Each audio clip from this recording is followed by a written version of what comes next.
Welcome. Another episode, FootieFantasy Pod. Panel is back and kicking. Talking about Africa.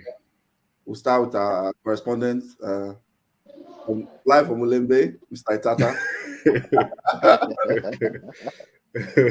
How you doing, sir? Everything good? I'm good. Yeah, it feels good. African World Cup going on, so it's always good when African World Cup is going on. Okay. So I'm all good. Okay. Next person, Idris, back first time this year on the panel. He's been everywhere, touring the world. He's back now. How you doing, sir? I'm doing well. Thanks for having me back. Okay. We're ready for 2022. Okay.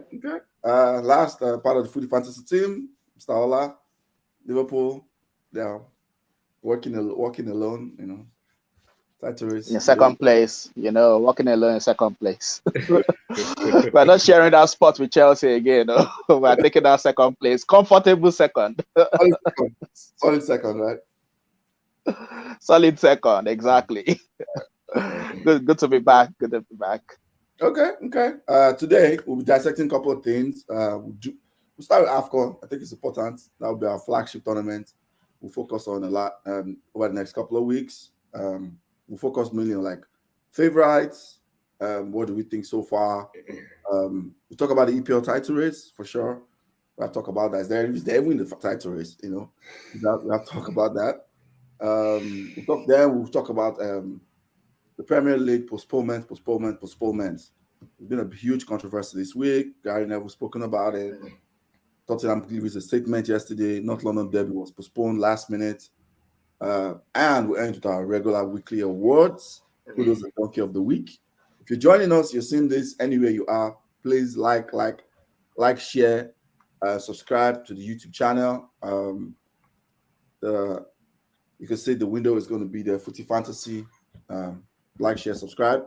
We'll start with our Nations Cup. We'll go with Mr. Itata. Cameroon look really strong. Let me give a quick context. Cameroon look really strong. I've seen two of their games. They look physical. They look dominant. Even when they got pegged back, they came back roaring back very quickly. What do you think? Favorite to stop there. For me, you can tell me who you think. Of course, our home nation, being Nigerians, all of us here, I think Nigeria look really good. I think Morocco look really good too. I've seen two of their games. They look really, really compact and really keep the ball. But I'll kick it over to you. What do you think so far? Guys' favorites? Well, Cameroon, they're the host country. And if you're the host and it aligns with you having a good team, it's always a plus. You can go down the memory lane, Tunisia in 2004, even Nigeria in 2000, Nigeria in 1980, we hosted it, we won it. Egypt, 1986, hosted and won it. Algeria, 1990, hosted and won it. And it coincided with them having a very strong team. All of those teams that I've mentioned, when they hosted it, they were strong. And you have a strong team, and then you have the host as the fans literally roaring you through 90 minutes. And whether you like it or not, it adds to the pump. It gives you that extra push.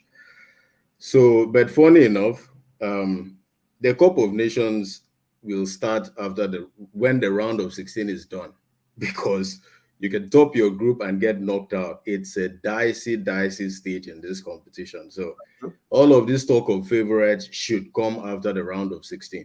Right now, everybody are favorites. If you qualify for the round of 16, you're a favorite. And I actually mean it. Any tournament that has a round of 16, it's a dicey. It doesn't even matter who you play. It's one leg. It ends on that day. A team that is relatively unknown may decide to have the form of their entire history in one match and knock you out. It could go to penalties, and it favors a team that were dominated for 90 minutes. Case in point, Holland, Italy, Euro 2000. Mm-hmm. Italy played maybe 27 minutes of that game. The rest of the game, they were pounded by the Netherlands, and then Holland ended up losing on PKs. So it's tournament football. Anything is possible.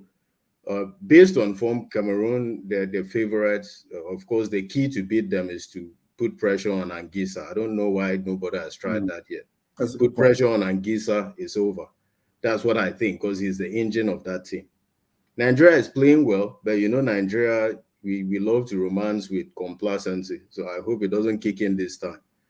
Getting carried away. At this point, I would even advise Guavon, please bring in a psychologist to kind of bring everybody down. Let everybody calm down and take it a game at a time. But the talk of favorites, I think we should start talking about that after the round of 16 is done. Everybody is good enough. If you've qualified for the Cup of Nations, you're good enough to win it. Okay, very good point. I'll kick this over to Ola.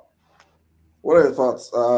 Is it too early? Who has impressed you the most? Who do you think can push Cameroon? Who do you think is even better than Cameroon? Some people, you might see some teams you think they're better, and they just don't have the points on the board yet. Well, yeah. I think because this is an extended format, this is the first time there are 24 teams. That's true. So with this, there's always possibility that maybe there'll be a surprise package, but there are some teams that definitely, they're not going to do anything in this competition and they're going home. So there's some teams that are just there to mark attendance at this moment. They got in because the formats got expanded. So I won't diss too many teams, but like Comoros, teams like that. Even the team Nigeria just beat yesterday to Sudan. They look terrible. Nigeria did well. It's not just because Sudan looked terrible. We played well, but Guinea-Bissau, Sudan, I won't put them in teams that I would say will win the Nations Cup. So I still think it's with the traditional powerhouses. The AFCON it's a very good competition in that way that yes, there's always the scope that maybe one of these teams will come through, but at the end of the day, look at the teams that have been qualifying for the World Cup from Africa. Usually they're the ones. Yeah, they're usually the same set of teams. So those are still the top tier. They have the top tier of teams in Africa where you include Nigeria in there, Cameroon, Ghana. These are teams that qualify for the World Cup regularly. But the ironic thing is, not all those teams that qualify regularly actually do well in the AFCON. Yeah. Egypt are like 7-time champions, and the last World Cup was the first World Cup they went since 1990. They have been winning the Nations Cup, the AFCON, but they've not been going to the World Cup. So there are teams like that. Like Ghana have been going to the World Cup, but they've not won the AFCON since 1982. It's crazy. So, but you still know that these teams are the powerful teams. Like these are the teams that we, at the end of the day, when you say favorites, you will look to them and say, okay, Ivory Coast, Ghana, Nigeria, Cameroon, Senegal. These are the teams you still say top tier. These are the top tier teams in Africa. But like Tata said, that doesn't guarantee that any of them will make it to the final and win it. That's the thing. Doesn't guarantee. But I take your point that Cameroon are looking strong. But for me, my ultimate dream scenario is Cameroon, Nigeria, the final, penalty shootout, Nigeria take a penalty, it doesn't cross the line. The referee says it crosses. There's no goal line technology. At all costs. I want it in exactly the same way it happened in the year 2000. I want it, but for Nigeria this time. That's my ultimate dream scenario, because there's no goal line technology apparently. So let us just play one penalty that doesn't cross the line, and then they say it crosses the line, and then we now beat them in the final, take the cup back to Nigeria. That's it. That's what I'm just dreaming of. We've beaten Cameroon since that time. We knocked them out, I think, in 2004. We knocked them out of the quarter, but it was sweet. But the ultimate revenge is to enter that final, beat Cameroon in that final with a dodgy referee decision. Cameroon in the final. I actually don't want to meet Cameroon in the final. I think we can handle them. I like this team. This team, they look vibrant. We're strong. And the funny thing is, I think there's some good team spirit in this team. Well, now it's too early to talk because, like Itata says, Nigeria, they can get complacent and start fighting over bonuses when they get to quarterfinal now. But at the moment, there looks like to be good team spirit. There's some things I saw in the match yesterday. I was like, before I wouldn't have thought, like when the former German, when Raw was in charge, we looked short of ideas going forward sometimes. But this tournament, of course, let's take into account the quality of the team we have played yesterday. But against Egypt, we created good chances. We were very good attacking ideas. We had players who knew how to go into the final third and create damage. So that's what gives me hope. That's what gives me hope. But yeah, it's too early to say that Nigeria will win it. But like I say, my dream is still to enter that final and beat them in the final. That would just be that would be the end of it for me. That would just be like, yes, football is complete. Okay, very good, good thoughts. Idris, what's your opinion? When it comes to Cameroon, I guess everything Itata said about being the host nation, also in Africa, like it's actually a very massive thing in Africa. Because if you notice, even in our league, a lot of people say it's rigged, yeah, but home teams always do better. Then you must be very good to get a title draw. But it's actually psychological. Because if you actually, even when we go to the World Cup to play, where we have more base or support for an African team, they tend to play better. They might not even win.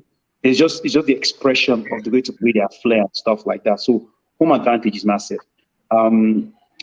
I would not want us to have the scenario Ola said. I just want us to beat them soundly and carry the cup.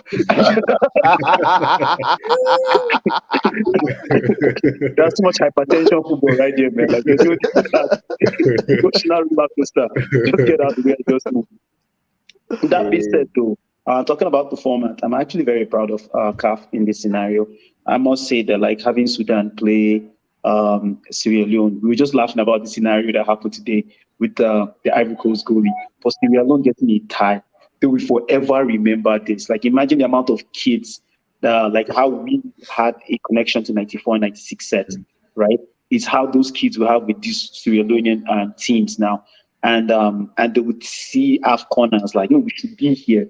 And I don't know why it took them this long, but I'm very proud. Sudan, I mean, throughout that game, they had like impeccable, what they call it, fair play. Because anytime they took down a player or the player, they'll come and shake your hand and pull you back up, and they just continued. They were happy being there, man. Like, these guys are just happy.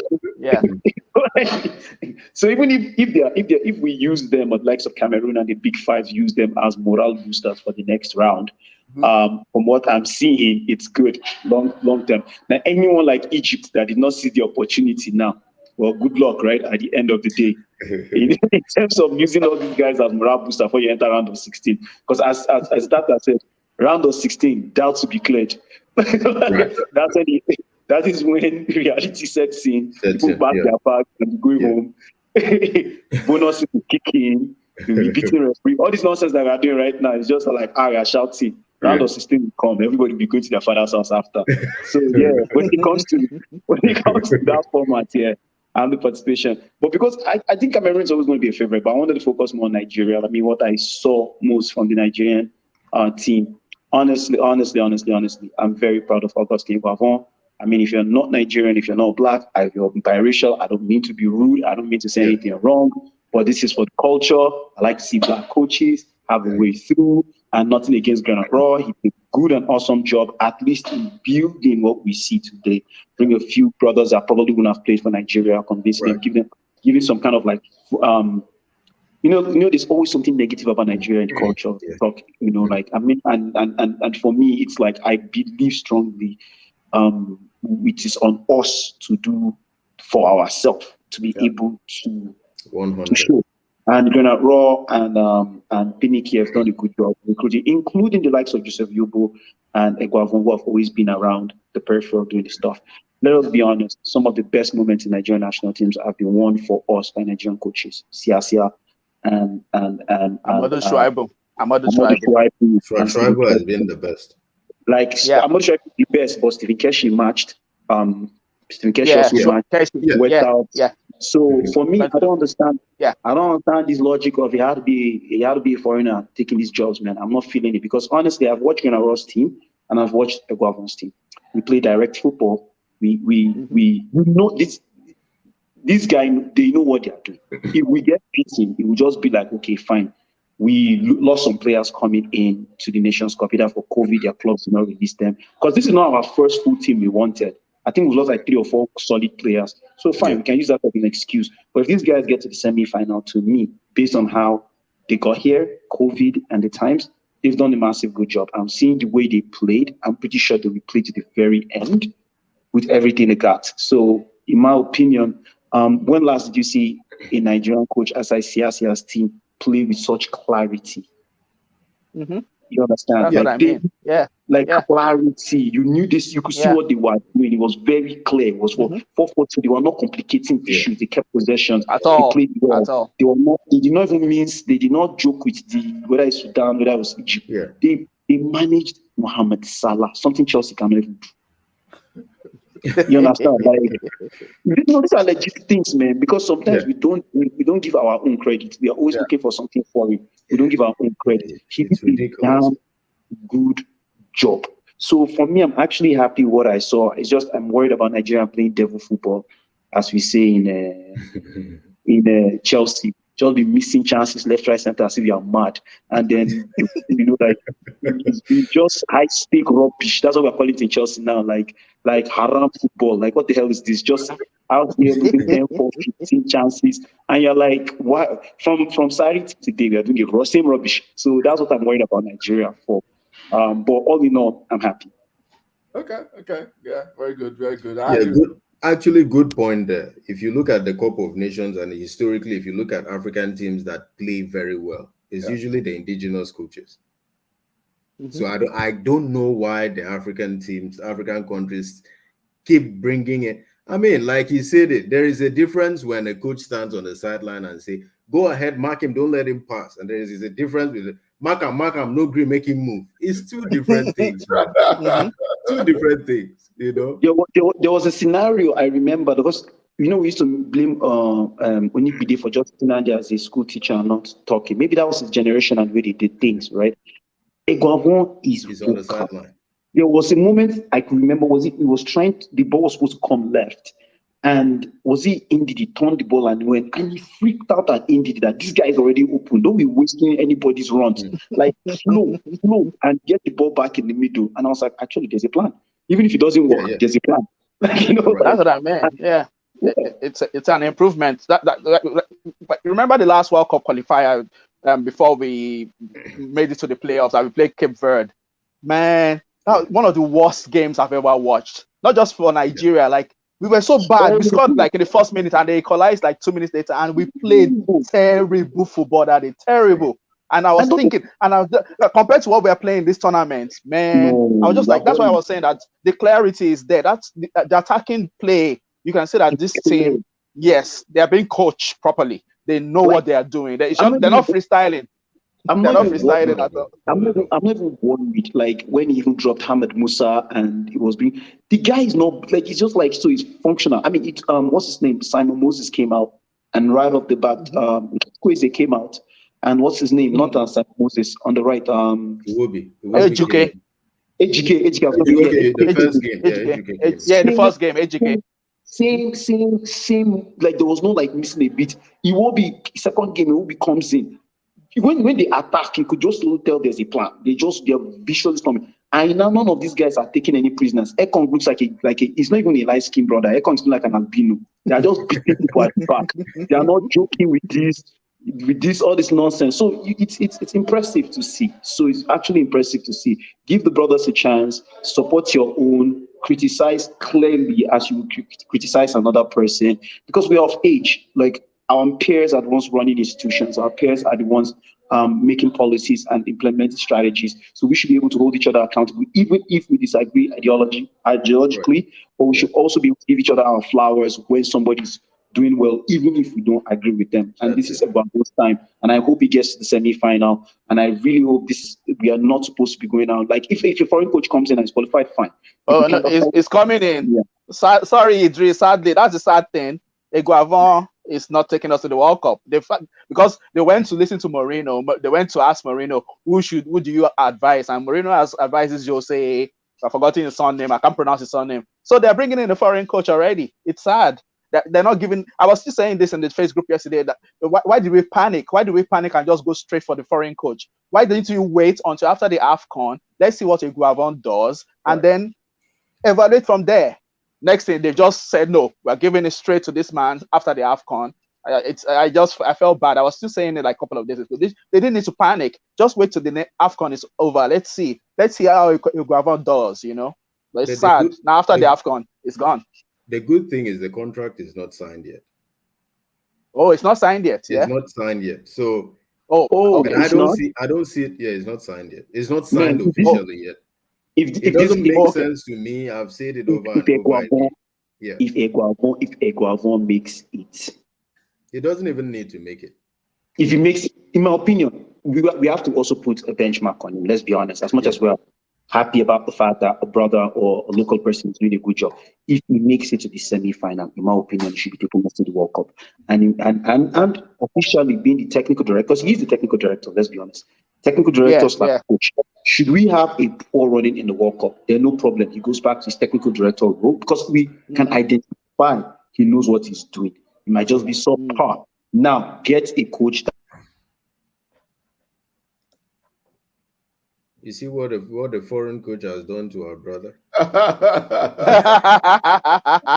Idris, please, free Idris. Free Idris. Idris, they are vexing for you. They are frozen him, say, no, this is too much. Let us know who you are. Put your name in the comments if you are commenting from Facebook. Honestly, like Senegal, look at what Senegal are doing with Cisse. You know, there is something about you. Iguavon has literally played for Nigeria for years. He's been within the system for years. Nigeria is not it's not complicated. 4-4-2, that's a traditional formation. All of this 4-1-2-2, 3-3, 4-4, 5-5-6. We don't operate like that. We play 4-4-2. The defensive midfielder supports the left back or the right back, depending on how we are attacked. Correct. That's it. It's always, when we play that formation, we play the best football. So all of these 4-4, 5-5, 6-6, 7-7, 8-8, all of these formations, just put it in the bin. 4-4-2, traditional 4-4-2, that's our formation. You know, there's something I think I said during the Euros, just to buttress what you guys are saying, that I heard from somebody I follow, I respect a lot, Grace Robertson, where she said, she's a Liverpool fan, maybe Ola knows her. Ola's not on Twitter, but she's a popular Liverpool fan. She writes, she's brilliant. She says, most former players who turn coaches, what they typically do is they implement systems where they played the most and where they played the longest. When she said that thing, I started looking at coaches differently of why. That's how I quickly figured out, what Solskjaer was trying to do. All these former players, I quickly understand that, okay, Solskjaer is trying to replicate what Ferguson did in the late 2000s. Iguavon is simply replicating what Westerhoff and Bonfrey Joe the 4-4-2. That's all he's doing, and it's very direct.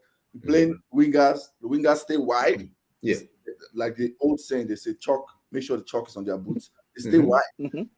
And they were asking him the other day. I think it was either after the Sudan or the Egypt game about Moses Simon, and he was explaining the reason why he left him on and why he put him there. Say yes, Moses Simon is very quick. He understands he missed chances, but he's leaving him there because he creates a lot of chances. Yes, I know the end product should be better, but he's playing against a right winger and he's playing inverted. When he said all those things, I'm just like, this guy understands at the very he understands the quality of their players and what they can do against.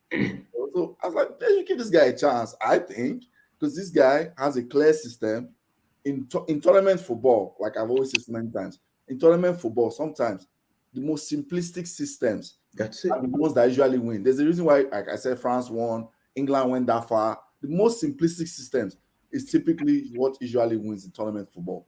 Like trying to implement, high press and then positional play in tournament football is almost important. There's not enough time to drill players doing high press, doing this, doing that. There's not enough time.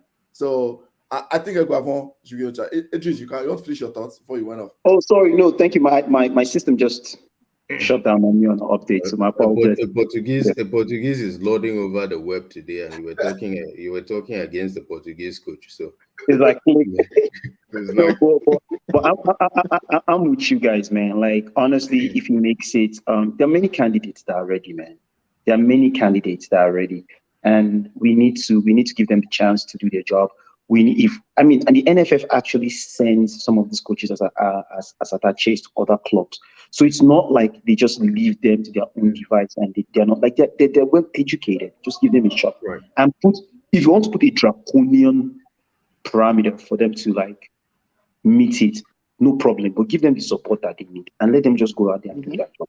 It's just my own. Okay, I agree. Yep. I agree. I think one comment I just want to make before we switch over to next is I think Morocco looks really good. I see them. I don't think they've conceded any goal. They look very, very compact. They play like the typical not African football. They keep the possession a lot, but they're also like very, very technical. Like they have technical players in their midfield that can, good touches. They can keep the ball. They can move it. They can, drive, progress the ball very easily. So I think that's one thing to watch out for. Morocco is like the two games at least I've seen highlights. One, there was never a time they looked as if they were going to concede. They just look like a very, very but still a long way to go. Still a very, very, very long way to go, of course. And I'm excited about this tournament. I really am. I'm excited about this tournament, and I'm excited about how the knockout stages will go. Because before the complaints were 1-0, not enough goals. It's African AFCON. Who does nobody's game time? When you play against Bayi, Serge Aurier, no space. You can't breathe. There's no space. If your speed, your P&P that you use in European, league. That's the thing. In all the AFCONs I've watched, I don't think I've ever seen people being trashed 6-0, 7-0 at the AFCON. It doesn't happen. Maybe 4-0. You might see 4-0. 4-0 might be the biggest scoreline you ever see in any AFCON. People that are complaining about lack of goals, I don't think they watch AFCON regularly. If you watch AFCON regularly, you know that there are no 5-0, 6-0, 7-0s, man. It's 1-0, 2-1, 3-1. Yeah, tight games. Minute details that wins game. Very minute details. It's pretty interesting. I like it. There's so much talent there. Switching to EPL, of course, there's been so much controversy regarding postponement of games, what the criteria is. I know the FA were not clear about the criteria for postponement of games. They just said if you don't have 13 players, right, due to whatever, they didn't make that criteria clear. Is it 13? Well, now the problem is they have that FA is different from Premier League, it's different from EFL. So all of them have different rules. So the one you're saying 13 players, that's the Premier League. FA, their own rule is different for their own competition, which is part of the problem. So, but I'll let you land because I'm boiling already. I was angry about this. So there's been so much controversy. The recent one was not London Derby. Arsenal asked to get the game postponed because they had 4 players in AFCON. They had players on injury list, but only 1 COVID case. So of course Tottenham did not like it. First of how short it was.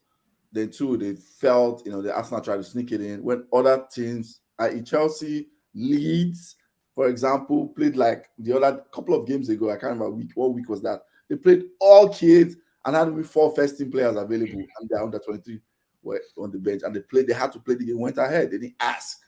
And the counter-argument from some sections is, Leeds did not ask for postponement. I'm like, wow. So there's been, I think it's very unfair, and I think it's something to address on. I'll let Ola kick it off because Ola I know is no.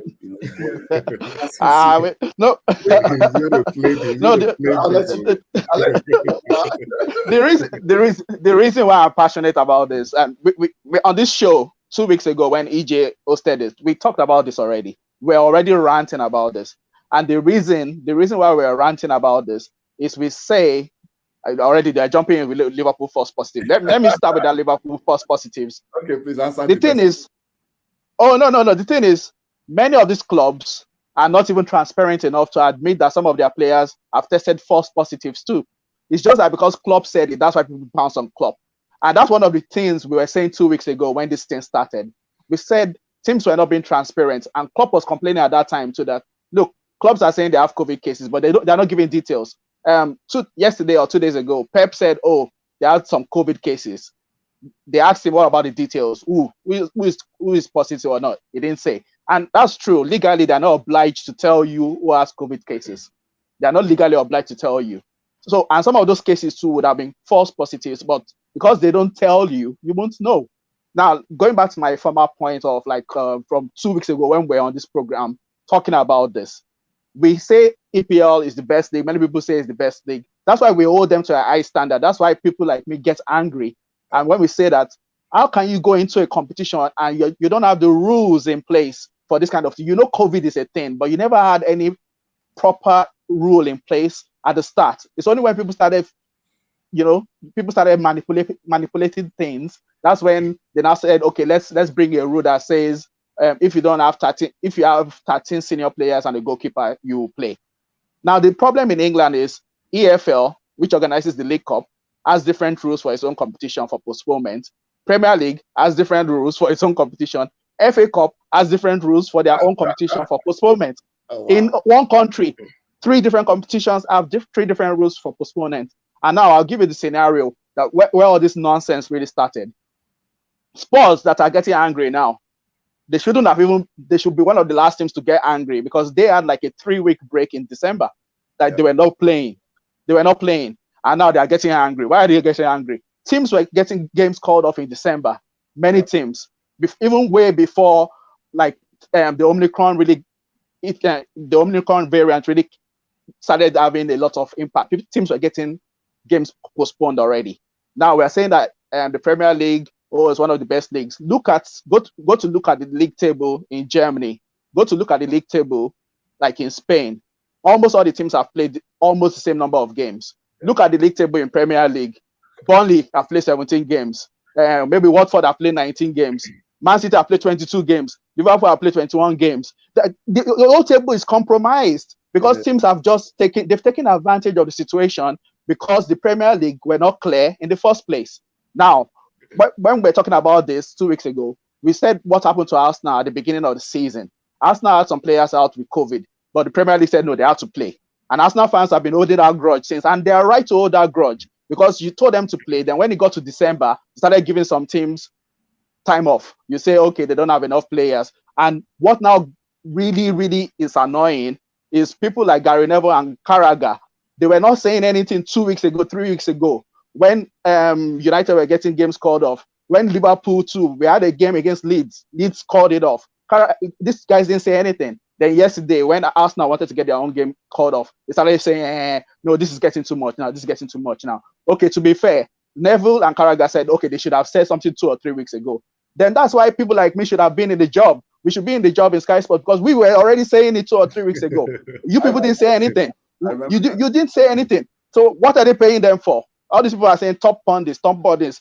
We were already saying it 2 or 3 weeks ago that this is going to be a problem. People are going to start exploiting the situation. And of course, they're exploiting it. Look at Leicester. I'll just give you one final example before I round up my rant.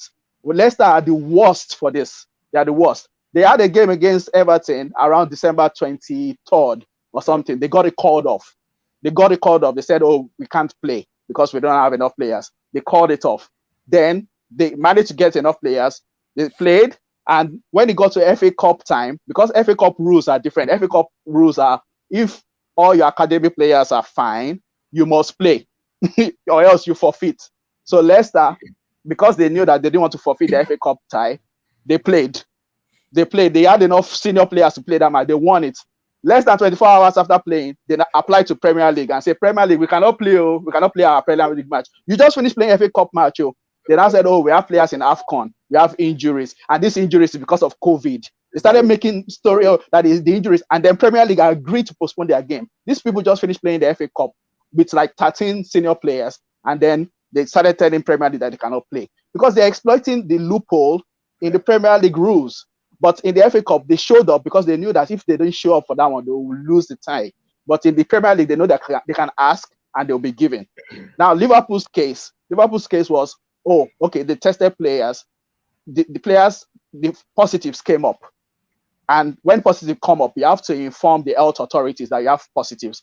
Now, people that have suffered from COVID know how these things work. You do your antigen test first.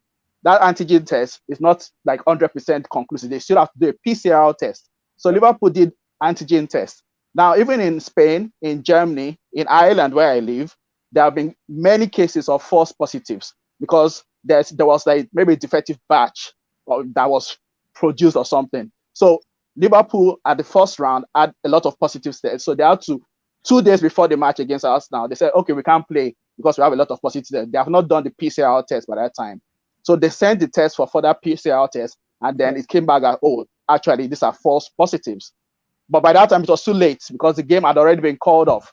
And what advantage would Liverpool even have for asking the game to be postponed? We lost our home advantage. So it didn't benefit us because we were supposed to play the second leg at Anfield. Now we're playing the second leg at Emirates. So all this conspiracy that, oh, we actually wanted to get the game postponed because we are scared, because of what, actually it doesn't work out for us because now we have to go and play second leg at Emirates when the second leg should have been at Anfield. Yeah. And then we also have to look at the fact that other teams have been getting away with this. And in answer to Ayo's question, there's no way, it's too late now. There's no way you cannot tell teams not to ask when they've seen like 10 other teams asked around December up to this time. And there are still teams that are, look at Burnley. Burnley have 4 matches to catch up on. Yeah, Burnley, that 4 matches.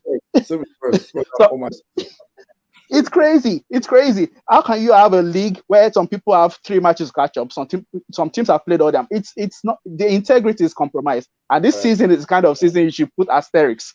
Honestly, this is the kind of season you have to put asterisks because the integrity has been compromised, man. It has been compromised, and people are taking advantage. They're taking advantage. It's crazy.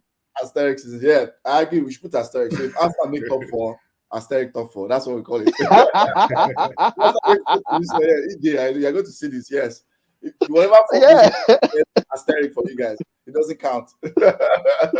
It's ridiculous. This is supposed to be the best league. You guys, we always claim that okay, we are watching the best league, but it's not the most organized. Like the officials are not the greatest. It's not the best organized. Yes, the quality of the players is good, but we should hold them to a high standard. We should, because if we're claiming that okay, we're watching the best league, then they should be best all around, not just what we're watching on the pitch. The organization is a shambles. Just look at honestly, go to the league tables of other countries and see. It's only in England that this nonsense is happening. It's only in England. Why? What's your solution? Solution going forward. Yeah. I think it's too late now. Honestly, I think it's too late. I think it's too late because there's precedent. So if for example tomorrow now, let's say maybe Man City, because Man City for some reason they claim there are 21 positive cases before the FA Cup match, and then they showed up at the FA Cup match with who are the people who actually got the COVID cases? You're saying you are 22 because there's no transparency. Because when you saw the FA Cup team, you saw that they actually had like 14, 15 senior players available. So the 21 in quote was staff members and players. So who were they? There's no transparency. Going forward, I think the only solution is if any club that says they have COVID cases, give us the details. Even if they were false positive, what Klopp said. Because Klopp, nobody asked him. He just said, oh, we are false positive because he was trying to be transparent. Let everybody to be transparent. Because like Man City said there are 21 cases and next thing they showed up with a strong team. There's no way that people won't be suspicious. They'll be like, what's happening here? You said there are 21 cases. So how come you are still having a strong team? So the only way is for transparency. Every team should tell us who are the people actually that have this COVID. Who are the people? And all this nonsense about injuries. I know they have a point because they'll tell you that, okay, we are having injuries because some of our players have COVID and the other players are getting overworked. So they are picking up injuries. That's the argument. That can be valid. It's true. That can be valid that, okay, the other players are getting overworked because the other guys have COVID. So maybe they are picking up injuries. I don't know. But at this moment, I think the horse has bolted. They'll say the horse has bolted from the stable. The horse is gone. It's gone. Because clubs will tell you that, oh, you did it for that club, so you have to do it for us. You did it for us. If you can't do it for us, then we'll sue you. We'll sue you because you already did it for the other club. So you have to do it. But I just think going forward, every club has to be transparent. Tell us who is infected. Tell us when they got infected. Tell us about your false positives. Because let me tell you, it's not only Liverpool that has false positives. It's just that because Liverpool have been trying to be transparent from the beginning. That's why Klopp mentioned that. Tell us who. That's the solution going forward. Okay, and that kind of ties into the question and says, what are your thoughts on disclosing who the infected players are for transparency? Ola says exactly. Thoughts about that. I have different thoughts. Very quickly, I'll say mine. Then I'll come to Tata. I think just draw a line in the sand and say if it's 13 players, as long as you have 13 senior players that were registered from the beginning of the season, fit, the game has to go ahead. You feel the remaining of the team, the 21 or 18 that has to start a match from your academy, under 23s. You do it. That's what Yes. This is a different season. We know it. But I think that's the only way. And to answer the question for I think that's Daniel or whoever that is. Yeah. Is I think the problem why this will probably be hard to do is just now you're getting into line of what they call it PHI, right? In healthcare, PHI information, patient healthcare information. You are crossing that line once you start doing this, and that is something that people could sue for, and anything that can cause a lawsuit. Typically, the FA for authorities typically like to stay away from it. It's like disclosing PHI information, because that's where some patients or some players or staff member might say, "Oh, I don't want people knowing." Disclose. So I think that is very hard to do, because I'm pretty sure COVID status disclosing name is kind of part of PHI. They put in the laws in some countries, and I think UK has put it there. So it's something that is PHI, and if the person that has not given authorization or claims it doesn't have authorization, he has not given authorization, that could go to a different direction. So I just think, just to make it simple, you say you have COVID cases, you're asking for as long as you have 13 players from the people that are registered in the Premier League, when we kicked off the Premier League, available to play, you fill the rest. If you don't have 13 players regarding from COVID, then you say, okay, you can. That's what UEFA did. Yeah. Exactly. That's what UEFA have been clear with this from the beginning. UEFA have been 13 players and a goalkeeper. If you have those available, you must play. And if you don't have those available, you forfeit the tie. It's only Premier League that didn't have this in store. They didn't have this in place at the beginning. It's Premier League that didn't have it. And when they finally had it, they started allowing other teams to manipulate their way out of it. But UEFA have been clear from the beginning. That's why Tottenham got knocked out of the Conference League. Yeah. Because when Tottenham are saying, "Oh, they don't have enough players," UEFA said, "Okay, that's not our problem," and they kicked them out. That's how it should be. Even in Germany, I was told that there was a couple of 16-year-olds played for Bayern Munich, like maybe just last week, because they didn't have a full squad. Yeah. That's how it should be. It's just in England, it's a shambles. How can you not be organized? COVID is a thing. All these things have to be in place already. Not during the season, you start changing the goalposts. It doesn't make sense to me.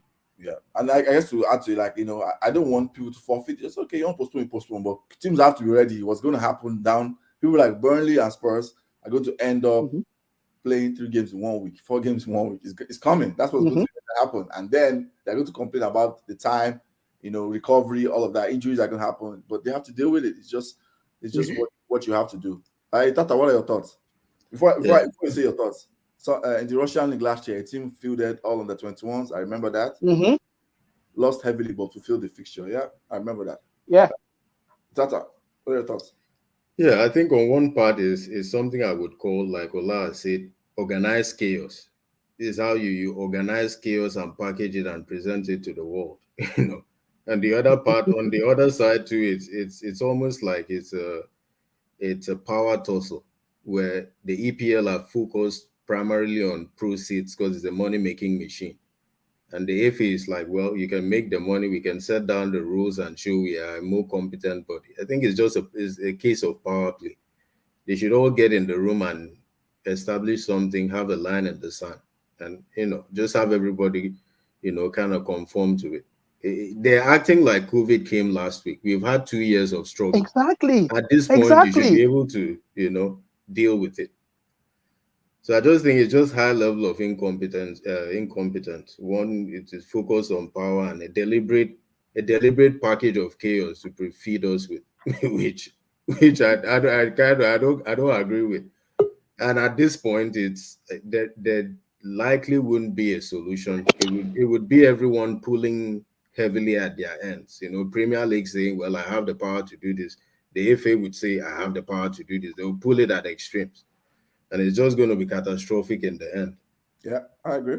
That's what I think. Like Ola said, the horse is long gone. Yeah. Idris, any solution quickly? Yeah, I think I'm having more of a hardware problem than it is an internet problem. But yeah, sorry. So I guess we're still talking about the FA situation and COVID. Yeah. So what solutions do you propose? Just have a standardization across all board. Come to an agreement. My issue is, why is it always England? Why is it always like there's always vested interest? Exactly. Every like it's, and again, I don't want to sound tribalistic or in any way like anti-specific group, but come on, man, like these guys, like the elite is rubbish, as if they know better than every other person in Europe or and they'll be the first people to blame Africa on some some ridiculous like activations and stuff. So come on, like this is substandard. This is rubbish. And 3 competitions, 3 different. I mean, it's human beings' lives we're talking about, man, and people's pay and people's time. Yeah. Just get it together and move on. There should be no reason why we are in this time of COVID. There should be no reasons why we're having 3 subs. It should be 5. Right. There should be no reason why we're exactly. There should be no reason why we're having conversations of if you have 13 players, screw that, man. Everybody PCR test on a specific day. The league can afford it. And if anything happens, isolate, man. Then keep it moving. You have academy players, you have team B players. This is an opportunity for a lot of people to play football. Let's not forget what we're talking about here. Like, see, if a player is that irresponsible to be testing positive all the time, he's mad. He can swear for 50. How can I get paid 150k and all of a sudden I'm going to go and turn up somewhere when I know I have 5 games this week? Sorry, Idris. Let me back up the point. Just 1 minute, Idris. Let me give you 2 examples of mad people. Madison. His name is even mad. Madison in Leicester. Do you know when Leicester got their game postponed? Madison and one of his other teammates. All these people, they're saying they're COVID though. They went to watch darts. You know darts now. Darts competition.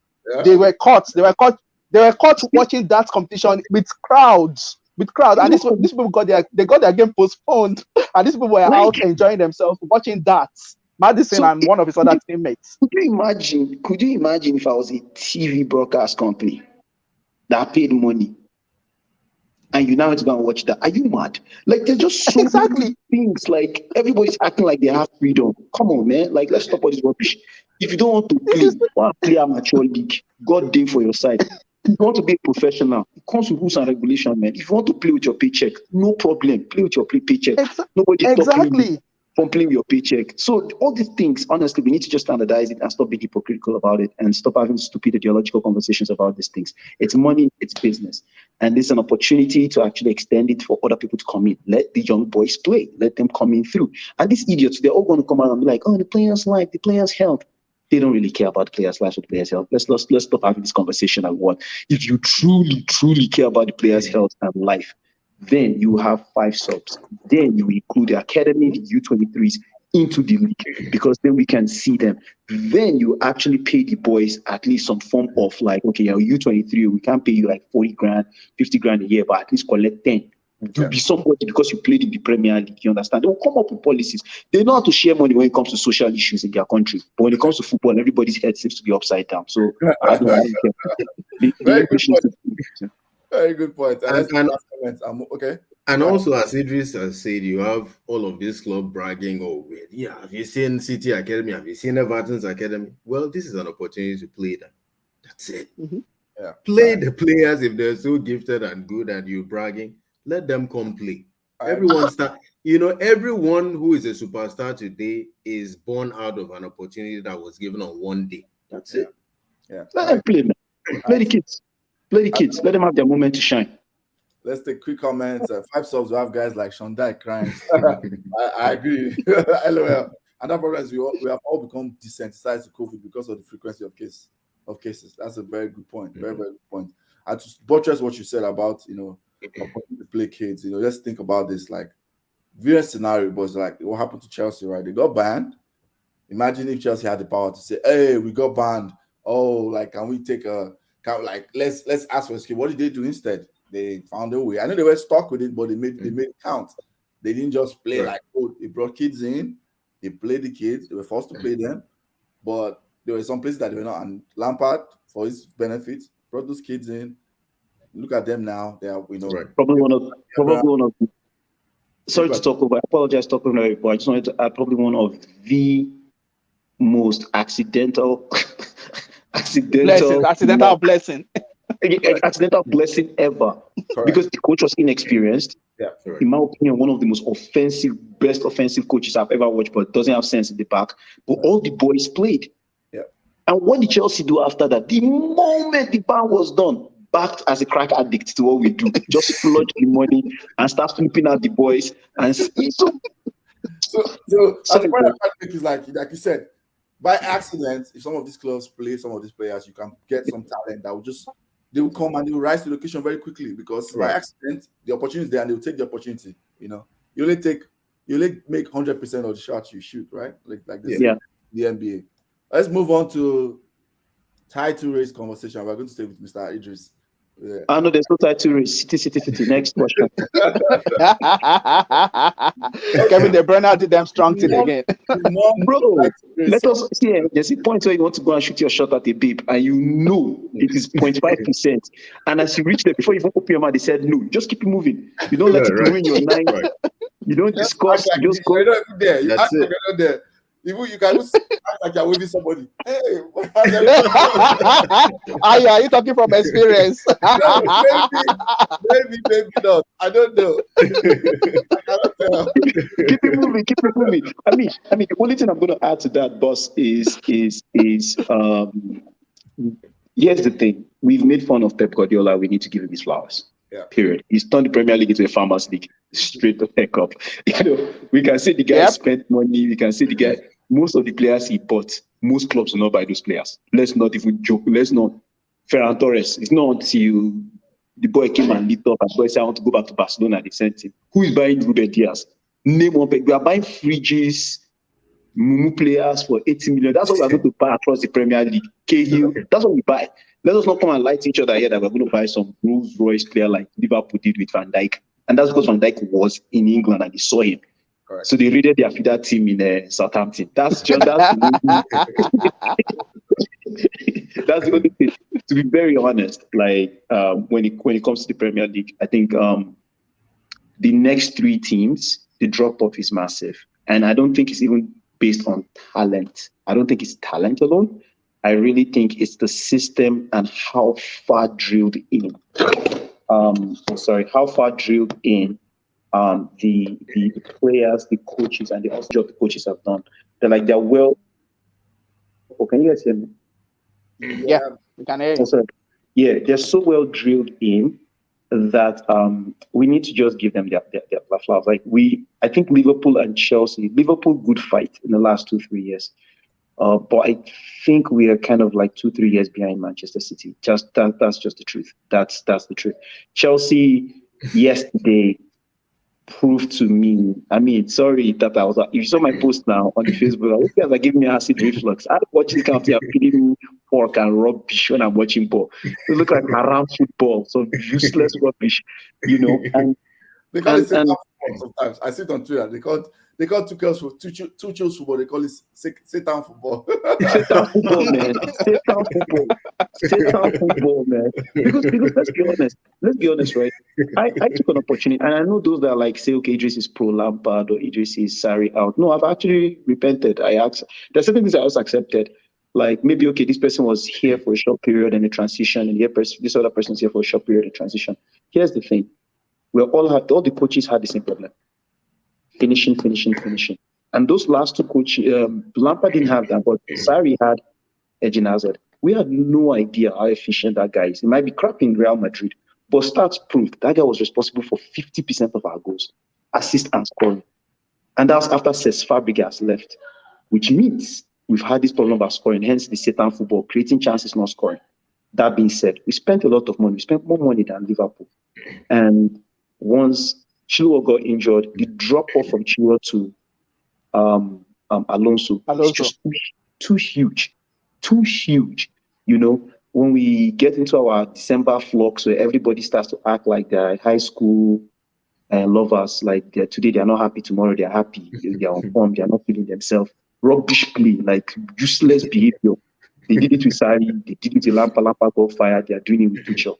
Then even Liverpool, when you watch Liverpool, what did we notice about Liverpool? Because the Africans were not there and Trent, the drop-off was massive again. You're like, God damn it, like, is it that bad? You know what I mean, right? So if you have such amount of drop-off, City, it's like one screw come out, just screw and back, the engine is still running. Yeah. You understand? So, man, they don't have that level of drop-off, man. So I think the way, give Klopp his flowers. Let's just accept, say, some people go date Beyonce, some people go date Jay-Z, not your own. You all move on, date your level, keep you going. The day you score, you thank God. Today, you know, score, you keep it moving and say, I always say, it is next person, don't even waste your time. So, we round up quick for yesterday's game, though. Quick roundup, like how like yesterday, what do you think happened? Because I think I saw some comments where you thought Tuchel did not maybe manage the game well yesterday. Like, what Oh no, he did not. He did not. Let's not lie to each other, man. Like, we have players that, as I said, I don't want the mental wellness society to come for me. We have some bipolar players, man. Today they are outstanding. Tomorrow you wonder if it's the same guy. Like, you want to be sure it's the same guy that showed up. and Ziyech was crap, and we all knew it was crap. Pulisic, he's good, but when basically our team is imbalanced. It's not a balanced team. Yeah. Bringing in Lukaku, and this is why I blame the coach. He's a goal scorer, but we are expecting him to do something different because he's got Premier League experience. But without the right support for him, there's not a single Chelsea midfielder or winger that passes through the lines to an attacker. There's not one. Maybe Jorginho will find you that quarterback, but very few. Go and look at the assists from our midfield. Almost none. All the assists are coming from the wing backs or the defenders. That tells you a lot of things about the tactical setup of the team. Then you got rid of a natural goal scorer in time. You brought in Lukaku. Okay, fine. But Lukaku plays well with two strikers. That means okay, Timo Werner might have a time to win. And there was something Sean Phillips said after the game. He said if you play during Mourinho, when they played Didier Drogba, everybody knew once the ball, before it gets to Drogba, the second striker gets close to Drogba, ready to run off Drogba's shoulders. Yeah. The midfielder comes to Drogba's front. That's if Drogba's back is against the goal, right? So he knows to collect it when it's front. Go and look at Lukaku. Every single time that guy just feels like he's alone anywhere in the pitch. So what's wrong with Hakim Ziyech? He sits down in the wing. Every Chelsea's attack, side to side, side to side, side to side, side to side. What are we doing here? So it's tactical. The coach didn't do a good job, in my own opinion. When he switched it up, we had first shot on goal in 15th or 20th minute of second half. And that was the worst start we've had in 3 years at Chelsea. So it tells me a lot now. And Marcos Alonso, they are mixing Marcos Alonso as if they are mixing Pap. Okay, they're just mixing the guy, left, right, center, and he keeps playing him. Why? Because he wants to play 3-back. Maybe it's the best. Maybe that covers everybody. But at some point, there's got to be a plan B. Is that not why we killed Sarri? Is that not why we came after Lampard? And we know Tuchel is not a 3-back. But to be fair, did he change? He changed against Tottenham, sir. Yeah. Against Tottenham. I thought he was trying to go towards that now, but he went back to his back three again. Because he knows we have bipolar players, so he's not going to put his job on the line for idiot people. So again, it shows you the team is not balanced. If you buy Lukaku, I mean, you complained about this when United. Was buying players. You are just saying they were just buying players, and there was not a plan, right? Okay, Chelsea, there was some plan, but we know these players come with massive deficiencies, either defensively or maybe offensively. Yeah. You get, I mean, we have no front three. It was as if you're driving a car without a bumper yesterday. No front three. So there's so many things that he has to fix. City's ahead, but he has to take responsibility. That's my final question to you. What's your acceptable finish now? What's your acceptable end of table? Like end of season, what's the acceptable benchmark for Chelsea? Remember my homeboy David, as he always says, we are still building. Top 4. You remember I said this in the beginning. Everyone was like, you want Champions League? But what are just top 4? No, that benchmark. Well, I am okay with 2 finals that we lost. I'm good. I will still be Tuchel in. Oh, so if you get to a final, you lose both of you, you're fine. I'm okay. Tuchel in. I'm not disillusioned. When I say acceptable, I'm not saying they should fire. Like, just ask you, like, what do you think is the you have to be careful with Chelsea. They will fire you know my club, very toxic. I'm saying top 4. Top 4, 2 finals. I'm okay. Because we need to phase out certain players and we need to secure certain players. Okay. Makes sense. Makes a lot of sense. Ola, let's come to you. Liverpool. Slim title. I said this. prepare why I say this. I'm not even a troll. It's like Liverpool are 11 points and they gave me hand. You win your game in hand, it goes to 8 points. You still have to go to the Etihad, right? Or they come to you. I don't remember. Mm-hmm. Yeah, you have to go there. Yeah. You win that goes to 5 points. I mean, that's what I'm saying. Any slip time. Yeah, in the Disney world where miraculous things happen. Yeah, that would be the ideal scenario when Disney are writing a film about this season. They'll say, yeah, that's how it happened. Liverpool went there, cut it to 5 points, and Man City now lost like 3 games after. Then Liverpool now took over and won. Yeah, that's in Disney world, man. That's not happening this season, man. Sorry. Sorry. First off, I would just say the point Idris was making about the drop off when certain players are out. That's like the biggest. Yeah. When you're trying to catch Man City, that's like the biggest deal. Because Man City can afford. There are many games this season that Man City, they didn't even play Kevin De Bruyne. And you wouldn't even know Kevin De Bruyne didn't play. You won't even, and Kevin De Bruyne is like one of the best players in the world, but you won't know. There are games where Foden won't play. Sterling was riding bench for like half of the season. Yeah. They were still winning. There are games where they'll just put Grealish up top, like in first 9, and they'll still look very threatening. So when they say players want to play at 16 for Man City, that all top level player want to play at 16. But player want to play at 16 for Liverpool is different because our player 1 to 11 is good. Bros, sorry, what did you say? As in, bros, I think it's player 1 to player 25 because even when the academy player comes in, I'm sorry. Even when the academy player comes in, you're like, who is this child? And why is he playing as if he's the old man? Palmer. They have one guy, Palmer, Carlton Palmer, I think. What's his name? Yeah, he's very, very good player too. Yeah, but that's the thing. For Liverpool, of course, straight away, Mane and Salah went to the AFCON, and look how toothless we looked against Arsenal. We went to the AFCON, and we were playing 10 against 11 for almost like 70 minutes. We didn't have a shot at goal until the 92nd minute. Imagine that. Arsenal that we usually just wrap up and smoke them like a spliff when they come to Anfield, give them 4-0, give them 5-1. We couldn't have a shot at target. Not on target until 92nd minute. You say we wrap up. Yeah, but they know. Even Arsenal fans know. That's why they were celebrating. That's why they were celebrating the draw as if they won the Champions League final, because they know when they come to Anfield, we smash them. But we didn't have a shot on target until the 92nd minute. And that's because player 12 to player 16 for Liverpool is not the same level. Okay, to be fair, we'll probably still win some games. Like today, we won games with Minamino and Ox playing up front. But that's because we're playing Brentford. We're playing Brentford, so you expect you will still win those games. Yeah, that's true. You win those games. But when it comes to the crunch time, the lack of quality cover for Mane and Salah and players like, players in the back, it always shows. And Man City have that depth. They have that strength. And we just have to respect Pep, because it's not just about, and people are still saying, he spent money. I was debating with somebody yesterday, and he spent money, is true, but other clubs have spent money too.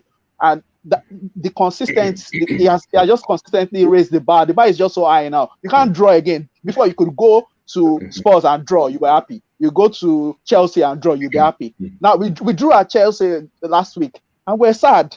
But like, we drew at Chelsea. Because Man City is going to choose somebody next week. The league is gone, because you can't afford to be drawing game. You have to win. You can't just draw again, because City have raised the bar so high. A draw is useless now. A draw is useless. You just have to win like 30 games a season.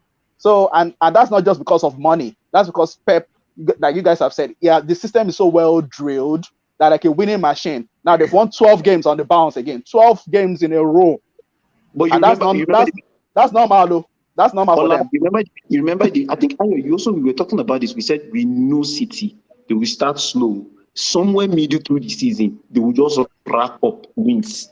Exactly. On the level that is like 15 in a row. So the season Liverpool won the league. The only way we could have won that league was to do exactly what City do. We did it to them. Yeah. So we won like 16 games at the start, and we just broke their resolve. Because they were like, okay, we can't keep up. But that's it. We can't do it again. Liverpool have not been able to win like 10 games on the bounce again. It's difficult. But City, they do it every season, almost every season. they'll win like 10 to 15 games on the bounce. They just win. Burnley and Wood Stoke, they just show up. On anyone, they just show up to come see the watch. No, now they are working too. They're getting paid. They came here to fight. They just win 15 games on the road. They just be winning. So, in answer to your question, Ayo, this slim hope that you're talking about, sorry, I don't have any slim hope. I just want us to finish second, so we are comfortably second. We can focus on Champions League, and then because City, when they have like this kind of form they are in, you don't even see where they're going to drop points. This is not even about would they lose. Where would they even draw? That's what you have to look at their fixtures and be like, where are they even going to draw again? They're not even going to draw again. They just keep winning. So what do you want to do? Just give them the league already. I beg. I've zeroed my mind. Like it's gone. It's gone. Sorry. Any final points about this? Well, they've covered everything. Remember the very first podcast for the season, and we were talking about it, and I said City are the only team that can rack up consecutive wins. We're saying, oh, Liverpool, Klopp, man, have you seen Klopp? He smiles, his set of teeth are really big, all of this stuff. I told people, you know what? Calm down. Because when City show up, like you say, City, they're way too consistent. Mm-hmm. And for you to go against that, you have to live in excellence. And that's hard. That is really, really hard. And like Ola said, 16 consecutive wins. Liverpool did it. I guarantee you there is no other team in the EPL that can pull that off except City. And that automatically gives them the title except they choose not to win it. And between now and May, I guarantee you they're going to drop maybe 7 to 10 consecutive wins again. That's City. I knew the title was theirs. Yeah, even without the striker. Yeah. I guess I probably picked them beginning of the season. I don't remember what I picked. Maybe I picked them. I said they were going to win it. I picked them at the beginning. Outright. Comments. I did this earlier comment says reaching 100 points with Fabian Del.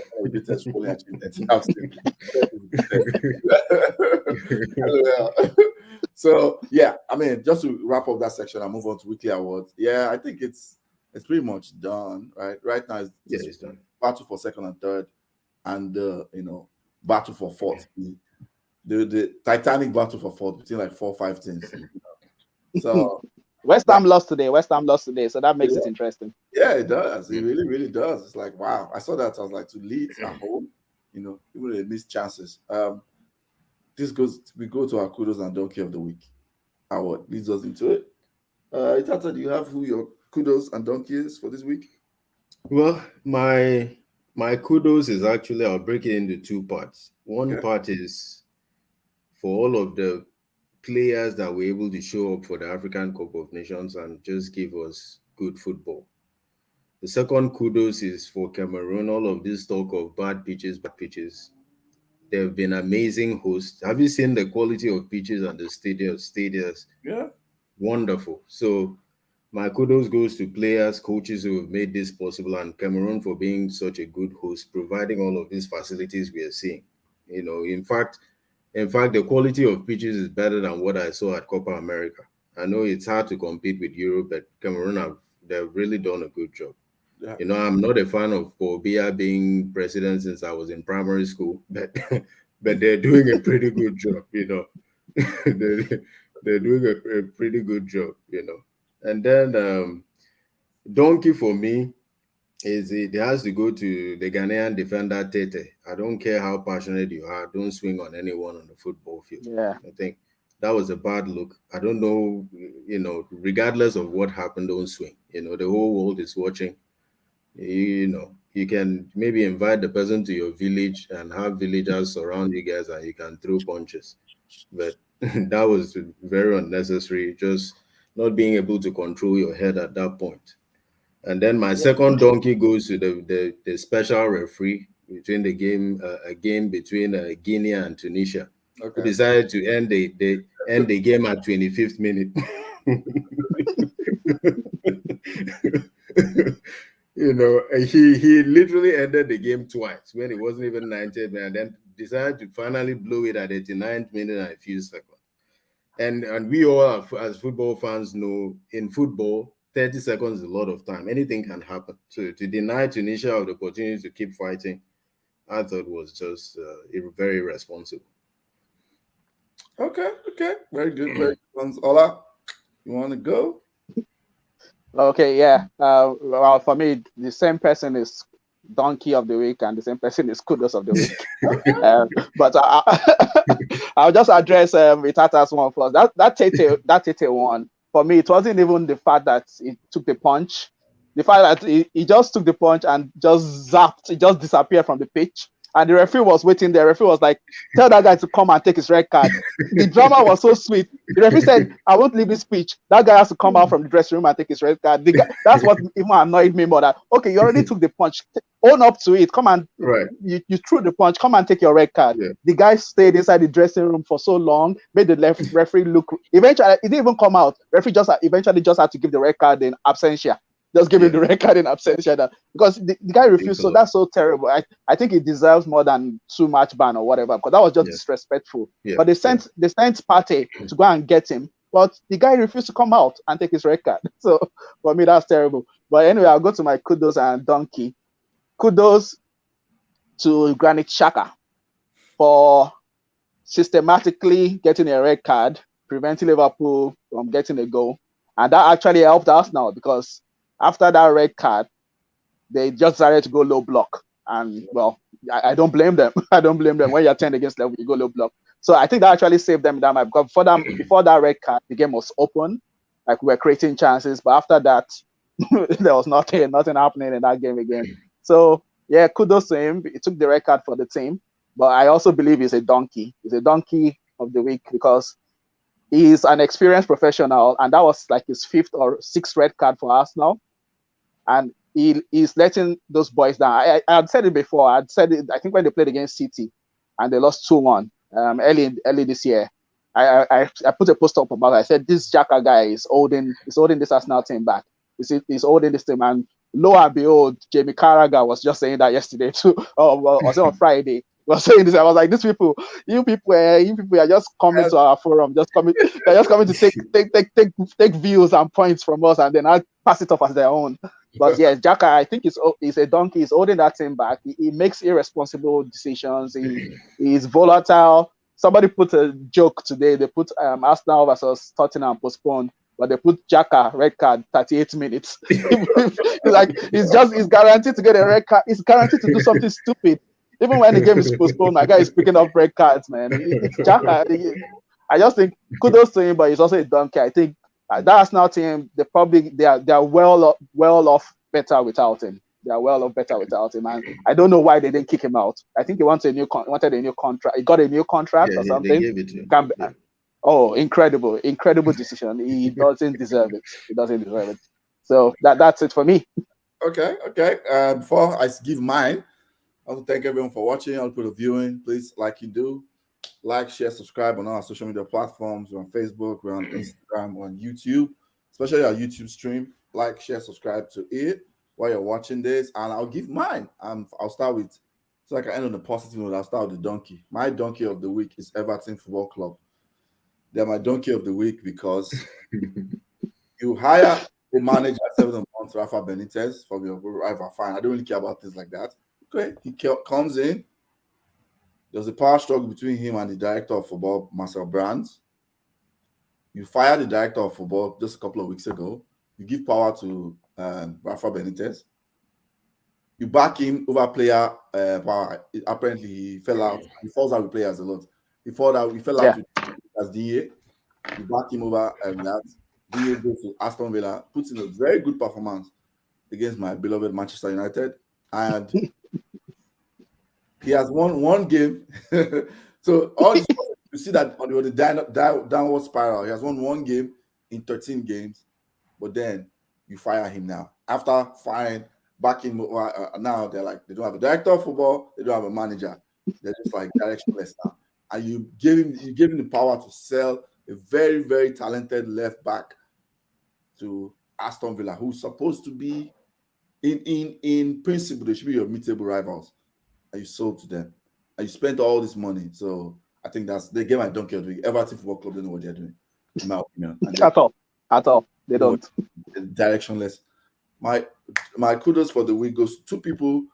The guy from Sierra Leone. I watched Sierra Leone Ivory Coast game today. He scored the equalizer against Ivory Coast. Kamara. It was a beautiful goal. And he gets my kudos of the week. The Kamara guy, I think Mahmoud Kamara for Sierra Leone, because first of all, he's a 21-year-old. Two, he doesn't have a football club. He's in Ethiopia just training. Doesn't have a football club. 21-year-old Kamara for Sierra Leone. He scores the equalizer against Ivory Coast.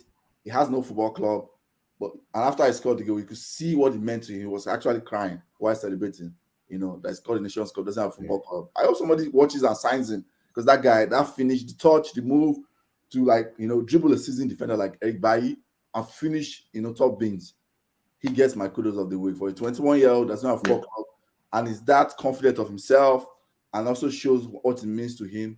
He gets my first kudos. The second kudos goes to, I think, the team goal for Tunisia's second goal against Mauritania.